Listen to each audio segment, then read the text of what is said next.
Selamat pagi Mitra 104,6 FM, senang sekali rasanya saya Shanti Putri dapat kembali menemani kalian di obrolan pagi untuk edisi hari ini Selasa 1 September 2020. Dan seperti biasa untuk di obrolan pagi kita pasti sudah kedatangan narasumber dan topik kita kali ini adalah tentang penghapusan denda dan piutang PBB P2. Kita sudah tahu bersama bahwa kenaikan dasar perhitungan PBB P2 berdampak pada kenaikan pajak bumi dan bangunan, pedesaan dan juga perkotaan. Dampaknya, banyak warga yang tidak mampu memenuhi kewajibannya membayar pokok PBB apalagi denda. Nah, setelah berlangsung lama, kini pemerintah punya kebijakan lain.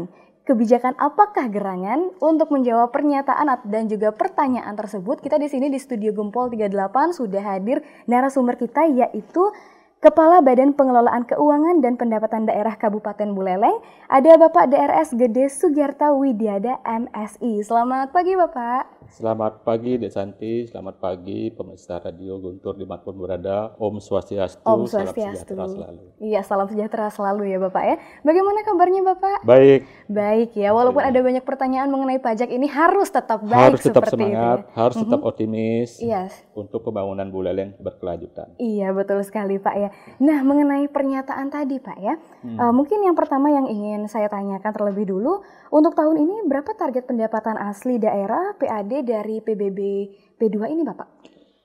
Jadi target realisasi yang dipasang di dalam APBD 2020 itu sebesar 27 miliar lebih. Berapa Pak? 27 miliar. 27 miliar. 27 miliar, kemudian direvisi karena pandemi gitu kan menjadi 17 miliar. Nah, itu target yang kita akan capai nanti di tahun 2020. 2020. Ya. Jadi untuk boleh yang sampaikan Dek Santi, jadi pajak PBB adalah salah satu pajak dari 11 pajak yang menjadi kewenangan Kabupaten Buleleng. Dan saat ini setelah terjadi pandemi Covid itu kan, ada beberapa sumber pajak kita yang stagnan. Utamanya pajak-pajak yang berkaitan dengan industri pariwisata, yaitu PAE.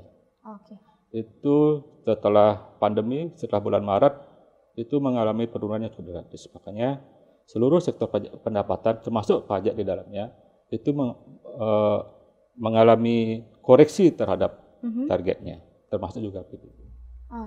Berarti dari 27 menjadi 17 seperti itu ya Pak ya? Ada koreksi kurang lebih lagi 9 miliar. Itu lumayan banyak juga ya Pak ya? Lumayan besar juga. Nah, lalu Bapak, untuk objek pajaknya, berapa objek pajak yang tercatat pada dokumen BPKPD? Apakah memang semua itu objeknya masih ada atau justru hanya catatan fiktif saja Bapak? Objek pajak, sebagai nanti yang sampaikan, itu ada 11 jenis pajak. Itu catatannya sesuai dengan potensinya. Jadi potensi sudah kita hitung dan sudah kita tetapkan. Nah, salah satunya adalah pajak PBB P2 atau pajak bumi bangunan, pedesaan dan perkotaan. Itu yang saya sampaikan bahwa nilainya itu nilai pajaknya adalah 27 miliar, sekarang sudah dikursi menjadi 17. Itu tersebar di dalam hampir 204 SPPT. Itu sudah kita sebarkan. Ya, ke masyarakat dan sudah sampai di tangan masyarakat per bulan Juli kemarin. Jadi memang ada keterlambatan penyampaian SPT kepada masyarakat dikarenakan ada pandemi di awal bulan Maret. Sebenarnya di bulan Maret kita sudah lakukan penyampaian ataupun penyebaran kepada masyarakat, namun karena adanya pandemi, gitu kan, kita akhirnya diundur menjadi bulan Juli kemarin. Kalau udah berbicara tentang pandemi, udah kita nggak bisa berbuat apa-apa lagi. Ya. Berarti ada 11 jenis juga. Lalu, apa yang dilakukan oleh BPKPD Buleleng untuk meningkatkan PAD dari PBB P2 selain menaikkan tarif? Mungkin bisa dijelaskan juga dari intensifikasi dan juga ekstensifikasinya. Kami biasanya tahun lalu melaksanakan gebiar PBB. Gebiar PBB. Ya, kami istilahnya atau lebih detailnya itu penjemput bola lah. Kita turun ke desa-desa dengan tim gitu kan, dengan jadwal yang sudah ditetapkan. Sebenarnya bulan kemarin kita sudah turun, tapi karena pandeminya kembali meningkat gitu kan, sehingga atas perintah pimpinan Pak Seda agar dihentikan dulu lah. Sementara untuk keamanan dan kenyamanan petugas-petugas kami dalam pungutan PBB. Oke, jadi intinya untuk yang bisa dilakukan oleh BPKPD Buleleng untuk meningkatkan PAD dari PBBP 2 selain menaikkan tarif itu adalah melaksanakan jemput bola. Jemput bola. Yang kami istilahkan dengan gebiar PBB. Jadi Okay. kami mendatangi wajib pajak itulah.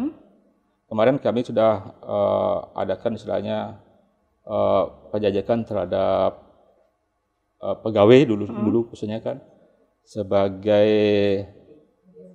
SKPD, menjajaki SKPD sebagai untuk pola panutan lah. Sekarang kita jajaki pegawai-pegawai baik itu pejabatnya, staf untuk mendorong bisa membayar PBB-nya tepat waktu. Dan itu sudah kami lakukan. Oke. Dan itu secara bertahapkah atau bagaimana, Pak? Secara terjadwal. Jadi kami sudah menyusun jadwal. Sebagaimana saya sampaikan tadi, kita sudah menyusun jadwal. Hari ini ada sekian SKPD dan kami bukan satu tim, ada beberapa tim ini. Ada yang ke SKPD, ada juga yang ke desa. Gitu. Artinya itu pembagiannya tiap hari kah atau per minggu? Tiap hari. Tiap hari. Oke. Nah, lalu Pak, yang mungkin menjadi pertanyaan dari banyak orang itu kenapa baru menghapus denda dan juga penghapusan piutang pajak ini? Padahal mungkin dulu masyarakat itu sudah sangat berharap dan apa dasar pertimbangan penghapusan pajak ini, Pak? Saya sampaikan dulu apa istilahnya di awal dulu bahwa tahun 2019 ada kenaikan terhadap NJOP yang nilainya mungkin cukup besar kalau kita persentasekan ada lebih di atas 100%. Ya, hal ini dilaksanakan karena dari penyerahan ini PBBP 2 ini diserahkan ke PMK Buleleng pengelolaannya maupun pemanfaatan tahun 2014. Ya. Jadi dari tahun 2014 belum ada penyesuaian. Masih dianggap kecil. Nah, ini menjadi temuan. Temuan BPK karena di dalam regulasi minimal itu 3 tahun sekali sudah diadakan penyesuaian. 3 tahun ini sekali. dari tahun 2000, makanya tahun 2019 tentang waktu penyerahan 2014 ke 19 itu kan 5 tahun itu ya. Itu belum ada penyesuaian, aja disesuaikan di tahun 2019. Nah, ini nilainya cukup apa istilahnya tinggi gitu kan. Makanya tahun kemarin 2019 kami memberikan kesempatan kepada masyarakat untuk memohon pengurangan. Kami berikan itu. Pada tahun 2019. Ya, 2019 dari selisih kenaikan pajak terutang mereka. Itu kami berikan antara 60 sampai 90% selisih penurunannya. Nah, tahun ini kita sudah memberikan keringanan, tidak lagi dulu kan ada permohonan. Karena ada permohonan, jadi masyarakat memohon untuk keringanan maupun penurunan pajaknya. Nah, tahun 2020 tidak lagi ada permohonan, langsung otomatis diberikan pemotongan istilahnya. Keringanan yang nilainya bervariasi antara 60 sampai dengan 90% dari selisih kenaikan yang telah ditetapkan. Oke, lalu variasinya itu bergantung apanya, Pak? Itu tergantung besaran NJOP-nya. Ya, semakin besar NJOP-nya semakin besar persentase penurunannya. Oke, jadi begitu ya, Pak? Iya. Oke, nah lalu Bapak, untuk dari hasil investigasi kepada wajib pajak, apa yang kira-kira menjadi kendala masyarakat enggan untuk membayar PBBP 2, Pak? Karena apakah murni karena kemampuan keuangan atau justru ada pertimbangan lainnya? Sebenarnya masyarakat istilahnya sangat mendukung dan di dalam pembayaran pajak. Buktinya tahun kemarin itu dari target yang telah kami tetapkan sebesar 32 miliar, 24 miliar itu terpenuhi targetnya 100% lebih, 29 miliar. Itu bukti bahwa masyarakat sangat mendukung dan berpartisipasi di dalam pembangunan Buleleng. Ya. Jadi kemungkinan masyarakat itu kan saat ini karena pandemi ini kan, jadi tingkat ekonominya turun. tingkat ekonominya, Oke. berpengaruh kepada ekonominya yang mungkin penghasilannya menurun, gitu kan, dan lain sebagainya, sehingga makanya diberikan relaksasi. Relaksasi. Yang biasanya jatuh tempo di bulan September, di akhir bulan September, sekarang direlaksasi oleh pemerintah Buleleng menjadi bulan Desember. Oke. Ya, gitu. Berarti ada jangka waktu lebih juga ya Bapak ya? Iya. Nah, batas akhir untuk bayar PBB. Oke, jadi ada batas akhirnya juga. Nah, lalu klasifikasi objek pajak apa saja yang mungkin bisa mendapatkan perlakuan bebas denda dan piutang pajak? Untuk apa istilahnya denda, itu semua jenis pajak diberikan relaksasi untuk penghapusan denda pajak. Ya gitu. Oke. Jadi kami harap kepada masyarakat, utamanya yang belum membayar pajak dan punya apa istilahnya piutang pajak tahun-tahun sebelumnya, agar bisa dibayar sekarang, karena ada keringanan terhadap denda. Jadi dendanya dinolkan. Tinggal bayar pokoknya saja. Oke, berarti intinya bayar pokok pajaknya dulu. Iya. Baru ya Pak ya? Di tahun 2020 ke bawah ini, 2019, 18, 17 ke bawah itu kan ada mungkin pungat-pungat pajak yang belum terbayarkan, itu dendanya dihapus semua. Oke, dendanya dihapus semua. Lalu berarti untuk yang di tahun 2020 ini memang sudah tidak ada, dan yang ke bawah itu tuh dihapuskan seperti itu Pak ya? Dendanya, biar desa lagi, pokoknya tetap bayar. Oke. Berarti dendanya ini sudah dihapuskan. Lalu untuk prosedur mengajukan penghapusan denda dan piutang PBB P2 itu seperti yang tadi itu ya Bapak ya, atau bagaimana? Untuk denda pajak itu secara otomatis otomatis dihapus. Jadi dalam SPPT-nya dendanya sudah nol, sudah tidak diperhitungkan lagi, cuma bayar pokoknya saja. Jadi saya perlu tegaskan antara denda dan piutang pajak. Iya. Ya. Jadi yang dimaksud dengan denda ataupun sanksi administrasi istilah kami kan adalah keterlambatan bayar terhadap pokok piutang pajak yang telah ditetapkan. Jadi tahun lalu tidak bayar pajak, itu dikenakan denda 2% ya. Untuk PBB nih. 2% per bulan. 2% per bulan. Iya. Ini untuk setiap klasifikasi atau bagaimana Pak? Setiap tagihan. Setiap tagihan. Dan dalam pajak terutangnya, besarnya dikenakan denda sebesar 2% per bulannya. Sampai 24 bulan. Kayak gitu kan. Oke, ada lagi yang ingin ditambahkan Bapak mungkin? Terus untuk apa istilahnya piutang pajak itu adalah pajak-pajak yang tidak terbayarkan, seperti PBB.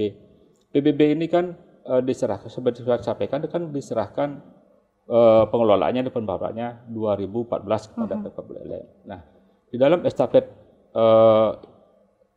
penyerahan tersebut ada tunggakan ataupun piutang pajak yang belum terbayarkan sebesar hampir 60 miliar. Hampir 60 miliar. Ya. Kenapa bisa begitu? Karena ada beberapa SPPT yang sudah disebarkan dan tidak terbayarkan.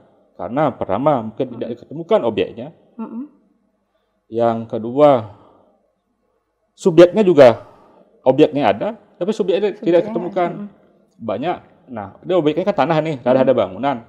Banyak tanah maupun bangunan yang objeknya ada, namun subjeknya tidak diketemukan, tidak ada di tempat. Umpamanya, saya punya tanah di desa ini. Oleh kepala desa dicari-cari, kan orang berdomisilinya di luar desa, otomatis kan tidak diketemukan ini. Iya.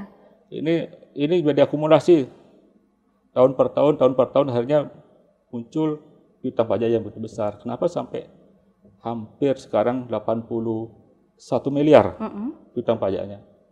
Gitu. Nah, ini kami telusuri, kami lakukan tahun kemarin, kami lakukan verifikasi, kami telusuri terhadap piutang pajak ini, dan ada beberapa sudah kami temukan.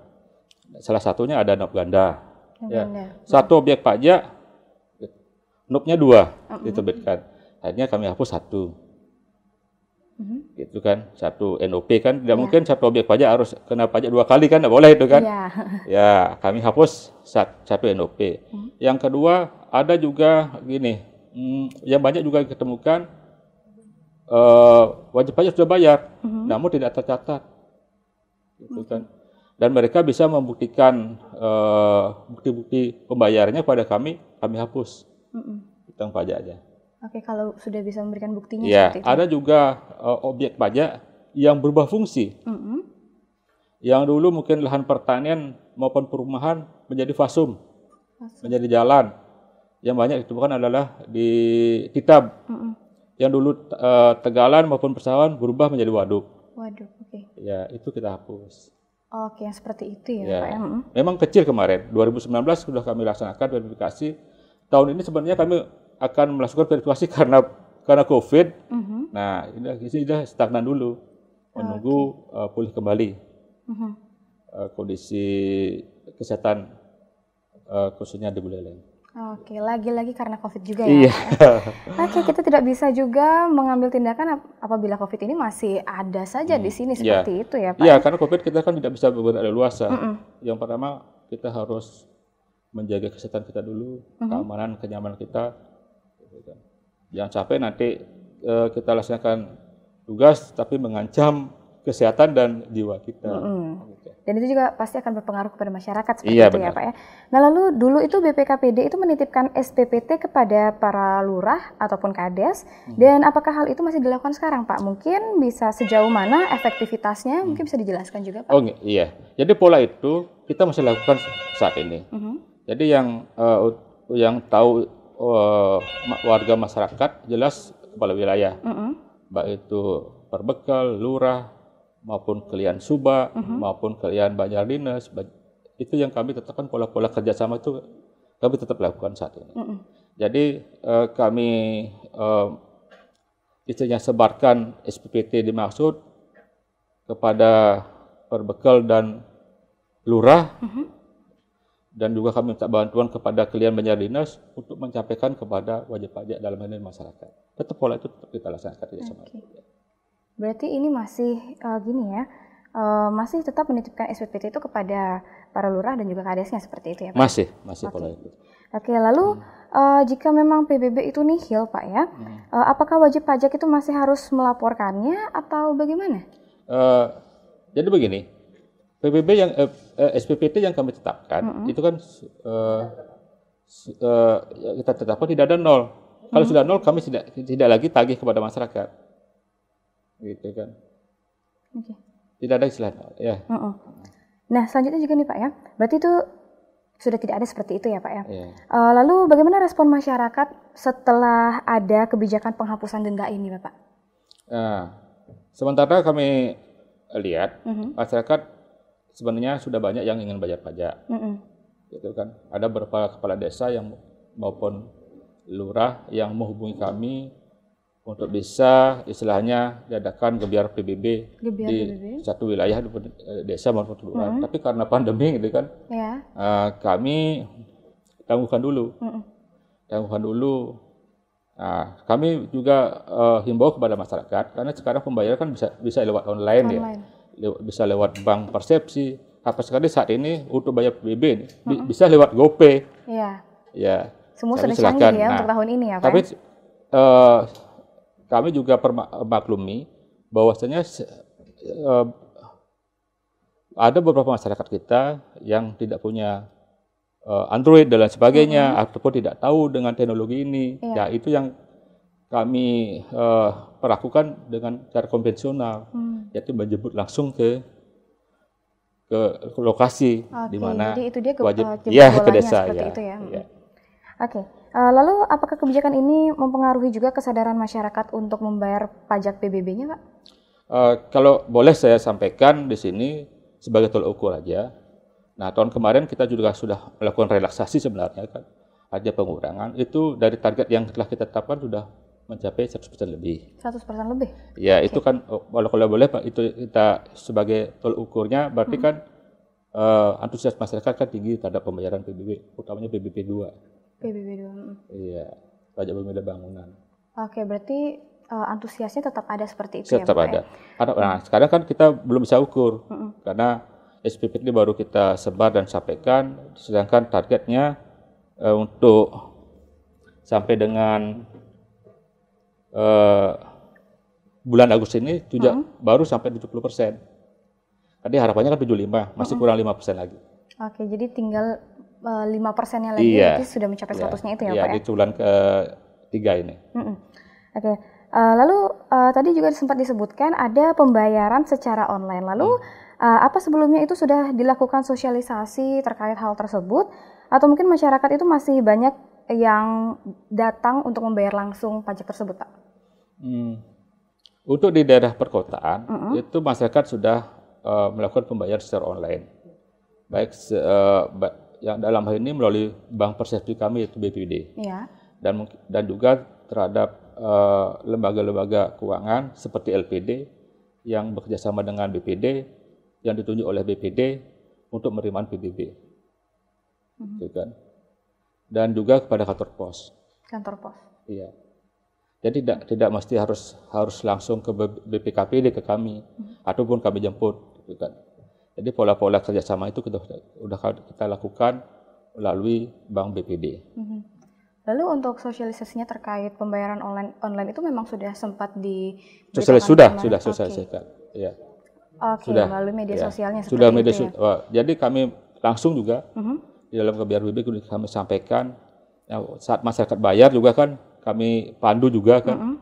Kami pandu apabila mereka punya M-Banking itu kan, khususnya BPD kan bisa dibayar lewat M-Banking BPD ini.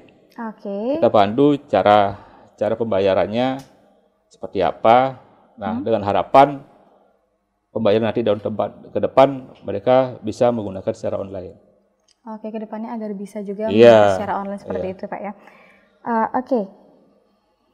Nah, selanjutnya juga nih Bapak ya. Mungkin ada juga jika memang melalui M-Banking tersebut, apa memang hanya bisa melalui BPD saja atau mungkin ada ATM-ATM lain yang masih bisa kita lakukan? Jadi karena mungkin kalau misalkan hanya BPD saja berarti kan kita juga harus membuat ATM baru seperti itu, mungkin? Ya.